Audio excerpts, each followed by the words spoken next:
குடும்பமும் இயேசுவை விசுவாசிக்கிற, இயேசுவை தெய்வமாக கொண்ட, இயேசுவை சார்ந்திருக்கிற எந்த குடும்பமும் யாரையும் அது ஒன்றும் செய்ய முடியாது என்று நீங்க ஆணித்தனமாக சொல்ல வேண்டும், விசுவாசிக்க வேண்டும்.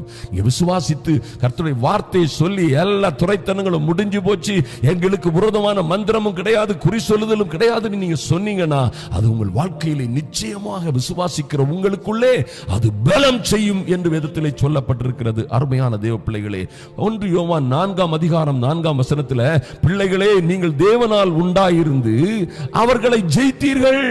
ஐயா, இவர்களை இந்த காரியங்கள் இதை செய்கிறவர்களையும் செய்ததையும் நீங்கள் ஜெயித்தீர்கள். ஏனெனில், எத்தனை அற்புதமாக எழுதப்பட்டிருக்கிறது, ஏனெனில் உலகத்தில் இருக்கிறவனிலும் உங்களில் இருக்கிறவர் பெரியவர். உலகத்தில் இருக்கிறவர் காட்டுற எல்லா பூச்சாண்டியை காட்டிலும் உங்கள்கிட்ட இருக்கக்கூடிய வல்லமை பெரியது, உங்களிடம் இருக்கிறவர் பெரியவர், உங்களோடு இருக்கிறவருடைய வல்லமை, உங்களுடைய வல்லமை அது பெரியது. அல்லேலூயா. ஒன்றும் உங்களை சேதப்படுத்த முடியாது. எனக்கு அன்பான தேவ பிள்ளைகளே, நாம் ஜெபிக்க போகிறோம். இப்பொழுது ஜெபிக்க போகிறோம். ஜெப நிலைக்கு வாருங்கள். ரோமர் 16:20 பாருங்க, கர்த்தர் என்ன செய்திருக்கிறார், உங்களுக்கும் எனக்கும் என்ன செய்திருக்கிறார் பாருங்க. சமாதானத்தின் தேவன் தாமே சீக்கிரமாய் சாத்தானை உங்கள் காலின் கீழே என்ன செய்வார், நசுக்கி போடுவார். அருமையான தேவ பிள்ளைகளே, இன்று இப்பொழுதே இந்த அதிகாலை ஜெப வேளையிலே கர்த்தர் அந்த பொல்லாத சத்துருவை, அவன் கிரியைகள் எல்லாவற்றையும் காலின் கீழே நசுக்கி போடுவார். எனக்கு அன்பான தேவ பிள்ளைகளே, முழங்கால் படியிடுங்கள். ஐயா, நீங்க இருக்கிற அம்மா, நீங்க இருக்கிற நிலைமையிலே இருந்து கர்த்தரை நோக்கி பாருங்கள். எங்கள் அன்பின் பரலோக பிதாவே, உம்மை நோக்கி பார்க்கிறோம் சுவாமி. இரக்கமுள்ள தேவனே, உம்மை நோக்கி பார்க்கிறோம் சுவாமி.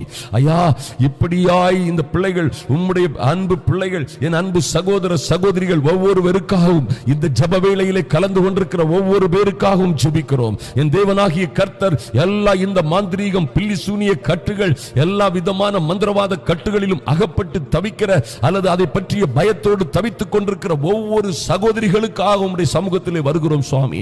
எல்லா சங்கிலிகளும், பிசாசின் தந்திரங்களும், எல்லா பூட்டுகளும் இப்பொழுதே அவிழட்டும், சுட்டரிக்கப்படட்டும். பரிசுத்த ஆவி என்கிற அக்கினியினாலே, இயேசுவின் இரத்தத்தினாலே அவைகள் பொசுங்கி போகும்படியாய் இவர்களுக்கு விரோதமாய் செய்யப்பட்ட எந்த ஆயுதமும் இனி வாய்க்காதே போகும்படியா இன்றே இந்த அதிகாலை வேளையிலே என் தேவனே, ஐயா, உலகம் தூங்கிக் கொண்டிருக்கிறதான இந்த சூழ்நிலையிலே, ஐயா, உமக்கு பயந்து, உம்முடைய வார்த்தைகளுக்கு பயந்து, உம்முடைய சமூகத்திலே வந்து காத்திருக்கிற ஒவ்வொரு அன்பு சகோதர சகோதரிகளின் குடும்பங்களிலும் ஒரு மாற்றம் உண்டாகும்படியாய் ஜெபிக்கிறோம். இந்த பொல்லாத சத்துருவும், இந்த பில்லி சூனியங்கள், மாந்திரீகங்கள், மந்திரவாதங்களினால் ஏற்பட்ட எல்லா வல்லமைகளையும் இயேசுவின் நாமத்தினாலே இன்றே சங்கரிக்கிறோம். கட்டுகள் அவிழட்டும் இயேசுவின் நாமத்தினாலே, இயேசுவின் நாமத்தினாலே. ஓ லார்ட், ஆமென். நன்றி தகப்பனே. இந்த பரிசுத்த அக்கினியினாலே, உம்முடைய இரத்தமாகிய பரிசுத்த அக்கினியினாலே அவைகள் சுட்டரிக்கப்படுவதாக இன்றே அது பலன் செய்யாதபடி சுட்டரிக்கப்படும்படியா இயேசு கிறிஸ்துவின் வல்லமையுள்ள நாமத்தினாலே பரிபூரண சுகம் உண்டாகும்படியாய் ஜெபிக்கிறேன்.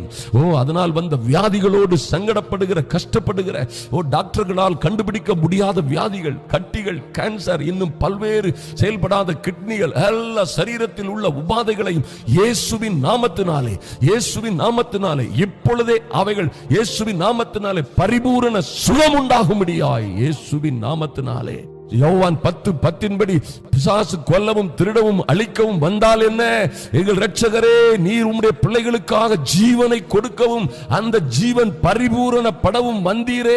அந்த வல்லமை என் அன்பு சகோதரிகள், சகோதரர்கள், பிள்ளைகள் மீது இப்பொழுதே இறங்குவதாக இயேசுவின் நாமத்தினாலே. பறந்து காக்கிற பட்சியை போல